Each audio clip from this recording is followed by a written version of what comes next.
a deal to end the fighting in Gaza and releasing the remaining hostages seems very close, but close to a deal isn't the same as a done deal. Let's assess progress with Gershon Baskin, a former Israeli peace negotiator who joins us now. Good morning to you. Good morning. What, if you had to put a kind of, I know this is a slightly simplistic question, but if you had to put a percentage on how likely you think this deal is to get through, what number would you put on it? Well, I think we're pretty close to 100% right now. Of course, there are lots of elements in the deal that could cause it to derail even after it's agreed to. But it looks like now with the January 20th deadline, the date that Donald Trump takes the oath of office, it seems like the parties are getting there, mainly because Prime Minister Netanyahu, the Israeli Prime Minister, doesn't want to disappoint Trump or go against him on his first day of office. We've seen something very unprecedented here right now, with a chief aide of the outgoing president working hand in hand with the chief aide of the incoming president. The two administrations are working together to get this deal done. Biden wants to take credit for it in his last days in office, and Trump wants to claim that it's because of him that the deal was made. So there's an aligning of stars here that's going to bring this deal about. So is it more then about external factors? It's more about Trump and Biden rather than the details of the deal themselves? I mean, this deal, there's three phases. There's a certain number of hostages and prisoners, Palestinian prisoners, that would be released in each phase. Is that similar to previous deals? And yeah, then go on. It's more or less the same deal that's been on the table since May, when President Biden presented it. And what we've seen over the last week or 2 weeks are a series of compromises made both by Israel and by Hamas in order to get this deal done. They're down to the nitty-gritty now, the final details. Of course, what's still unknown are all the details, and the big question is, will Hamas be able to return all the Israeli hostages? And will this, in fact, lead to an end to the war when Israel would withdraw from Gaza? I'm assuming that Hamas would not have entered into this deal unless the Americans didn't give assurances to Egypt and Qatar that Israel will, in fact, end the war. It won't renew after the first 6 weeks ceasefire, and the second 6-week ceasefire will begin. And I assume that the Americans have also promised Israel that they will do everything in their power to ensure that all the hostages are released, so that this is not something that's going to drag on for years.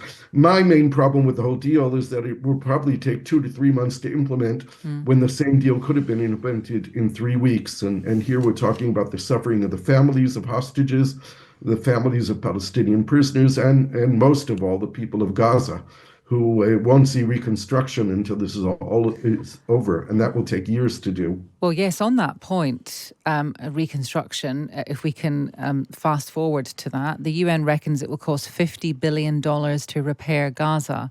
If the UN says 50, we can assume it's 100. Right. Well, who's going to pay that? Well, it's a very good question.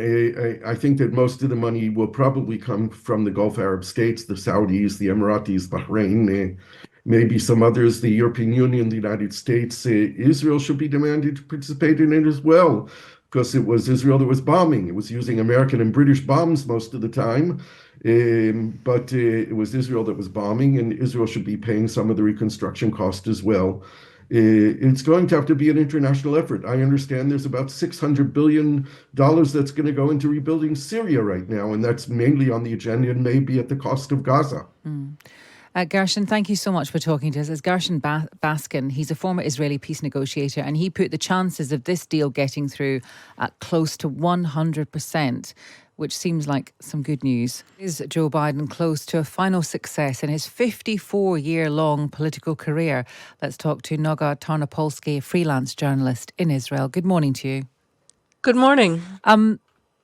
What are people saying in Israel? How hopeful do they feel about these words that we have heard at least once before from President Biden? Right. People in Israel have very complicated feelings about this, ranging from the question, why are American presidents, incoming and outgoing, forced to try and force an Israeli government to fight to get its own citizens back from captivity, to the real terror felt by families of hostages who will not be included in the first phase of this phase deal. And on and on. So there is a sort of, I would say, expectant, optimism. Families of some of the hostages have gone to the media and talked about how they're preparing bags with clothes for, their daughters. But there's also a feeling of confusion and a little bit of dread, I would say. And I mean, the details that have kind of leaked out in terms of the various stages, that we'll do this and then they'll release this and then we'll do this and then we'll stay here and all the rest of it, does that differ to any previous deal? And if it does that make it more realistic that it will actually happen? What makes it more realistic that it will happen seems to be the efforts of Steve Witkoff, who is Donald Trump's incoming envoy to the Middle East, who is still in Doha. He's part of the American negotiating team now, and he spent just a few hours here on Saturday, very much under the radar, and apparently he read some kind of riot act to Netanyahu and said that when Donald Trump had declared that, quote, all hell will break loose if a deal is not achieved before he comes back to office, that hell doesn't exclude Israel. Right. And that has been the turning point, that threat. But what would that mean in terms of Israel? It's hard to know with Donald Trump in general and hard to know in this case. But we should remember that Donald Trump picked as his vice president J.D. Vance. He's the only Republican in Congress who voted against the military aid to Israel during this war. He's a real isolationist. And it's hard to imagine, given those feelings that are rampant among Trump's top team, that they would continue this sort of unending airlift of arms to Israel to continue prosecuting a war that probably, started very, very legitimately, but right now seems to be straggling on without a real purpose. Joe Biden, excuse me, also had something to say about Iran, of course. He talked about Washington's support for Israel during those 2 Iranian attacks last year. He said, all told, Iran is weaker than it's been in decades.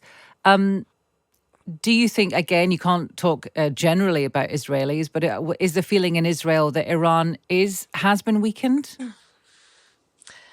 Yes, the life of most Israelis in the last year has sort of shrunk down to much more existential matters and much less, let's say, philosophical or political matters. As counterintuitive as that may sound, people in Israel are living with, their children in the army or their spouses or their neighbors being killed. It's a very different reality. But I think it's obvious that Iran's plan for being a superpower in this region have collapsed. Its principal allies, Hezbollah, the militia it funds in Lebanon, and its top ally, Assad, in Syria, who basically offered his country up as a parking lot for Iranian weapons deliveries. This is gone. And so Iran is weaker. It does not mean it's not dangerous or doesn't have very clear intentions about what it wants to do to try and regain that power. Noga, thank you very much for talking to us. That is Noga Tarnopolsky.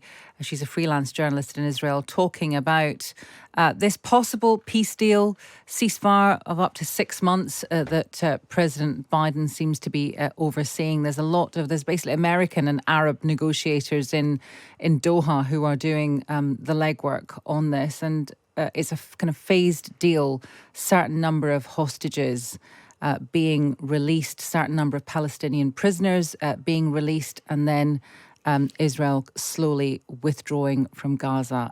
Let's see if it happens, and also when it happens. Yeah, I mean, there could be movement in the next couple of hours. There could be no movement for a couple of days. Well, if anything does move, we will get it to you here on Times Radio.